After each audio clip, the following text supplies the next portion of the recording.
Trevor Reed marked his first day back in the United States after spending nearly 3 years in a Russian prison. The Marine veteran from North Texas arrived in San Antonio earlier this morning. The U.S. government says Reed was unjustly detained and he was exchanged for a convicted Russian drug trafficker. Fox 4's Lori Brown joins us now with the story. Lori. Heather, Trevor Reed's parents finally got to embrace their son after fighting nearly 3 years for his release. Now, the congressman who helped with the deal to get him out of Russia says the priority is to make sure that he is both physically and mentally healthy. At 4:35 Thursday morning, Congressman August Pfluger tweeted, "This is the moment we have all been praying for." Well, it was overwhelming to see the joy on Paula and Joey Reed's face, to understand just how hard they had worked, how tirelessly that they had made every effort possible to bring their son home. Pfluger worked with the Biden administration to secure Trevor Reed's release. He was on the tarmac for the family reunion after Reed spent 985 days imprisoned in Russia. You know, it's a good news story in America. President Biden did the right thing here. And to realize a Marine is back on American soil, the country that he loves, was just incredible. It really was a joyous moment.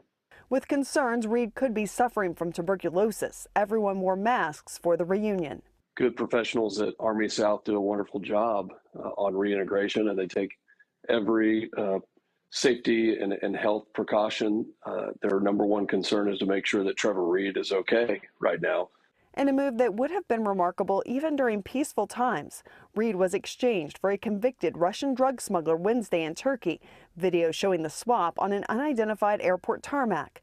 The Russian prisoner, Konstantin Yaroshenko, was near the end of his 20-year sentence, while Reed was facing many more years of his sentence. I'm happily surprised to see the outcome of this, and I've been one of the loudest critics of Vladimir Putin with Nord Stream, and obviously with the incursion and the situation that's going on in Ukraine.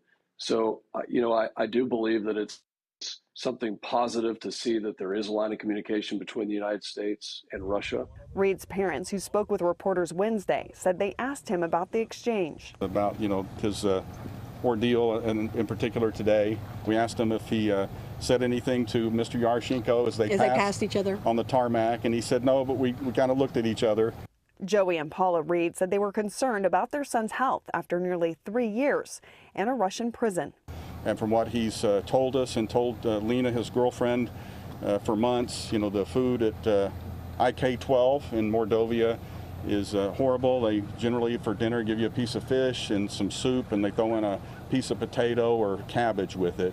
And the stray cats at the prison and the barracks won't eat the fish. But the family said Reed sounded better than expected when his parents spoke to him after the swap.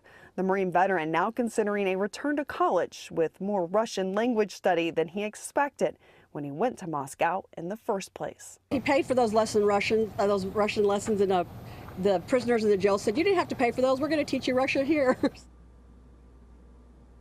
Congressman Pfluger says that he is now working with a reintegration team at U.S. Army South. His parents say that he will likely want to pick up where he left off by enrolling back in college at the University of North Texas in Dallas.